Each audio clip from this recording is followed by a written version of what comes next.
Alors aujourd'hui, c'est le retour de Jodie Foster à Cannes sur la Croisette, non pas en tant qu'actrice, puisque évidemment on se rappelle d'elle au moment de Taxi Driver en 1976, le film de Martin Scorsese, mais non, elle réalise le film, et le film s'appelle Le Complexe du Castor, et il remet en scène en fait un personnage joué par Mel Gibson,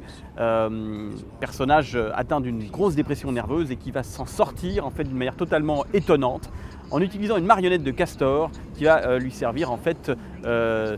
de thérapie étonnante, et il va se mettre à parler avec cette marionnette comme ça pour communiquer avec les gens. Alors le film effectivement est très touchant, on se demande au départ si c'est pas une comédie, on a peur d'un pastiche, on a peur de s'ennuyer, la ficelle est trop grosse et pourtant ça fonctionne. Et ça fonctionne parce qu'en fait c'est la rencontre un peu de la Belle et la Bête. Jodie Foster évidemment est habituée à ça puisque en tant que l'agent Clarice Starling dans Le Silence des Agneaux, elle avait déjà réussi à dompter Hannibal Lecter. Et bien là en fait avec Mel Gibson, personnage quand même qui actuellement connaît une phase très sombre, elle réussit à le remettre en lumière, ce personnage extraordinaire, et tout d'un coup on se rappelle dans Le Complexe du Castor que Mel Gibson est également un excellent comédien, très touchant, très émouvant, très sincère, très authentique, et on est véritablement et profondément ému par cette chronique familiale